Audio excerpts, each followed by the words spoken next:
Hello everyone, welcome to the SK physics. आज हम यहाँ पर देखने वाले हैं heating effect of electric current के बारे में। क्लास 10 का जो इफेक्ट ऑफ इलेक्ट्रिक करंट है उस चैप्टर का। अब यहाँ पर जो heating effect of electric current है इसका मतलब क्या है? तो हीटिंग इफेक्ट, हीट तैयार होना किस वजह से?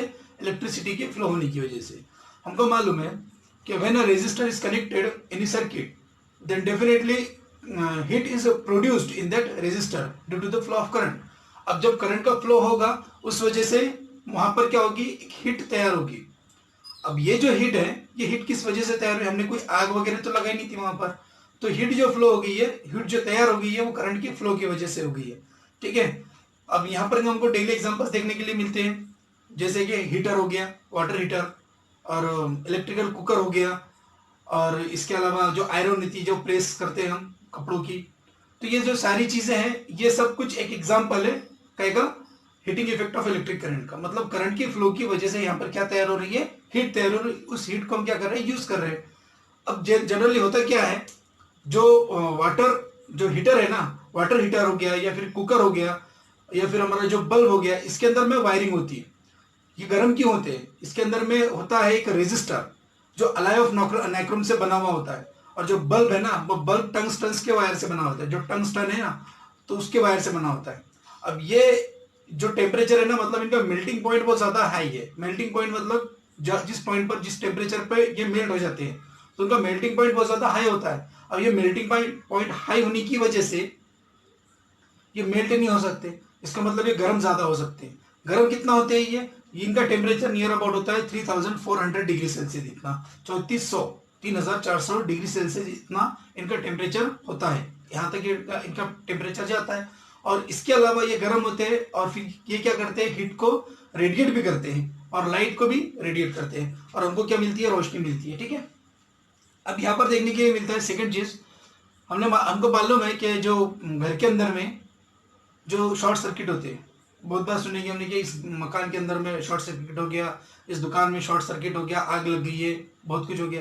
तो शॉर्ट सर्किट मतलब होता है क्या है? हमको मालूम है कि जो घर के अंदर हमारे वायरिंग आती है ना, इस वायरिंग में 3 तरह के वायर होते हैं। एक होता है live wire, neutral wire and earth wire. Live wire और जो न्यूट्रल वायर है ये कंसिस्ट करता है 220 वोल्टेज। और जब ये 220 वोल्टेज, जितना ज्यादा इनमें वोल्टेज है, और जो अर्थ वायर है ये ग्राउंडेड होता है। जो ये दोनों वायर है ना, ये दोनों वायर अगर आपस में मेल्ट होते हैं, कभी हीट के फ्लो की वजह से, करंट के फ्लो की वजह से अगर हीट हो गए, क्योंकि उनके ऊपर प्लास्टिक की कोटिंग होती है। हमने देखा होगा घर के अंदर जो रेड कलर का वायर दिखता है या येलो कलर का या ब्लैक कलर का। ये जो ब्लैक कलर का क्यों बोलते हैं? क्योंकि इसके ऊपर में कोटिंग होती है इंसुलेटेड। ये जो कोटिंग है ना ये प्लास्टिक की होती है। अगर ज्यादा अमाउंट में करंट जब फ्लो होगा ऐसे तो ये गर्म हो जाएगा। जब गर्म हो जाएगी तो क्या होगा? ये मेल्ट हो जाएगी वायर, ये प्लास्टिक जो है ना मेल्ट हो जाएगा। जब प्लास्टिक, ये दोनों वायर एक दूसरे के पास में होते हैं इससे, जब ये मेल्ट हो जाएगा तो क्या हो जाएगा? आपस में इनके वोल्टेज का आपस में मिलन हो जाएगा। जब वोल्टेज आपस में मिल जाएगा तो ह्यूज अमाउंट में वोल्टेज क्या हो जाएगा? वहां से सप्लाई होने शुरू हो जाएगा। जब ज्यादा वोल्टेज हो जाएगा तो डेफिनेटली क्या होगा? स्पार्किंग, बहुत बड़ा ह्यूज अमाउंट पे यहाँ पर स्पार्किंग होता है, और ऐसी अंगारे नीचे गिरती हैं। स्पार्क्स मतलब जो चिंगारी होती है ना नीचे गिरती है। जब चिंगारी नीचे गिरेगी तो घर के अंदर में बहुत सारे कपड़े होते हैं, लकड़ियां होती है, या फिर जो इन्फ्लामेबल चीजें होती है ना होती है अपने घर में, जब उस पर गिरेगा तो आग पकड़ लेगी और घर के अंदर क्या लग जाएगी? पूरी तरह से आग लग जाएगी। तो इस को अवॉइड करने के लिए, इस एक्सीडेंट को अवॉइड करने के लिए हम क्या करते हैं? फ्यूज वायर भी लेते हैं वहां पर।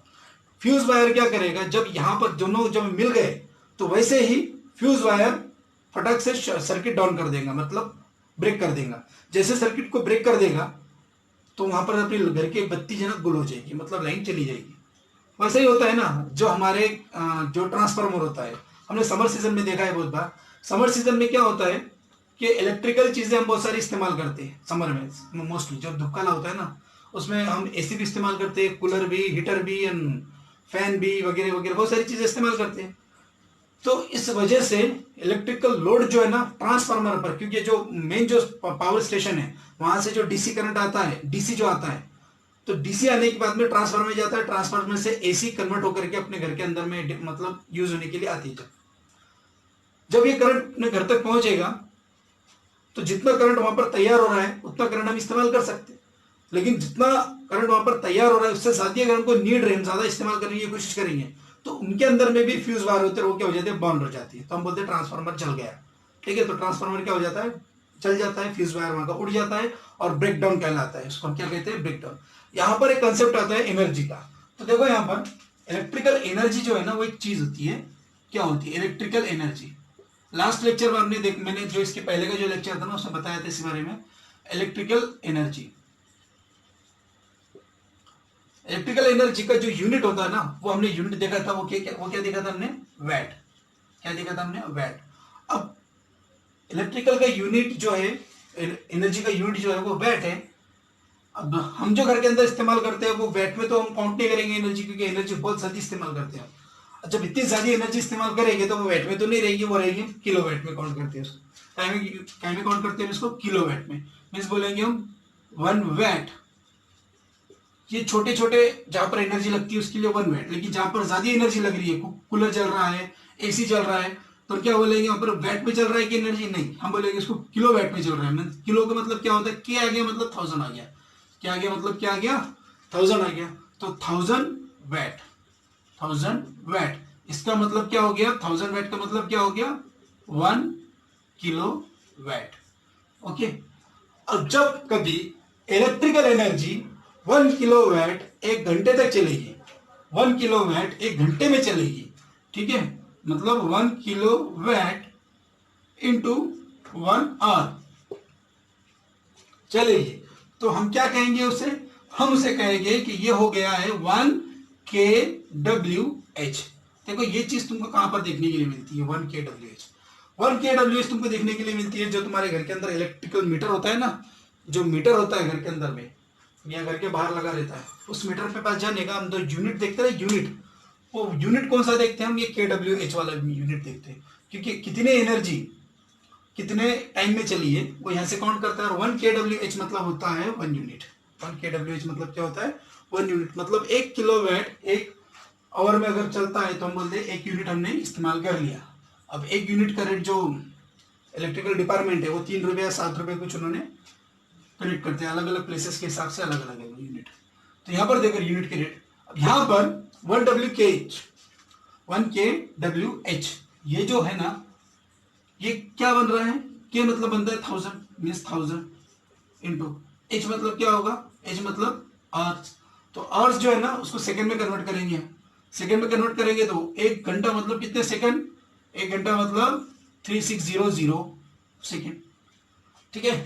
अब जब इसको मल्टीप्लाई करके देखेंगे तो देखो क्या मिलता है हमको, ये मिलेगा 1 2 3 4 5 मीन्स 36, 1 2 3 4 5, 36 इंटू 10⁵, 36 पर 50, और इसको ऐसे भी लिख सकते हैं 3.6 इंटू 10⁶।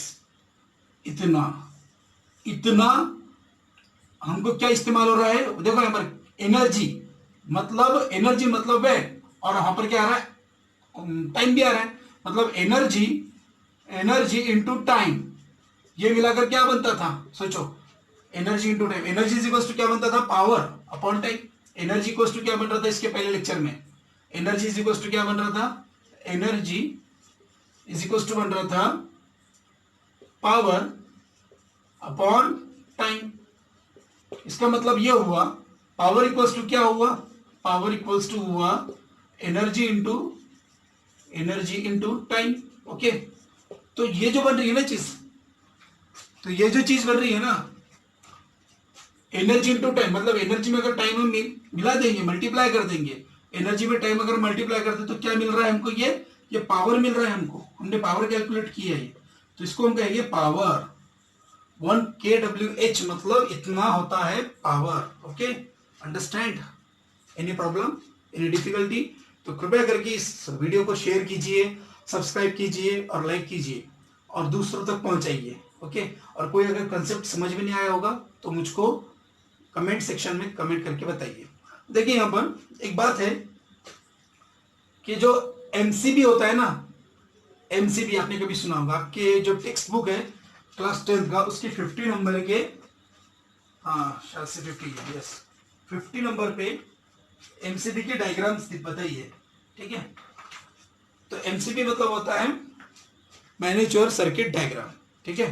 तो मैनेजर सर्किट डायग्राम की उसके अंदर में डायग्राम्स बताइए, इमेजेस बताइए, तो उसको देखो, उसको पढ़ो अच्छी तरह से। वो क्या काम करता है, वो भी सेम यही काम करता है कि जब कभी अगर इलेक्ट्रिकल पावर अचानक से अपने घर के अंदर आने वाला बढ़ जाए तो वो क्या करेगा, डाउन मतलब सर्किट को ओपन कर देगा, मतलब हम बोलते हैं एमसीबी गिर गया नीचे, ठीक है, तो वो क्या करेगा, सर्किट को क्लोज सर्किट को ओपन कर देता है, तो अपने घर के अंदर की लाइन क्या हो जाती है, चली जाती है। ठीक है, हम भी जाते हैं। Okay, thank you. लाइक करो।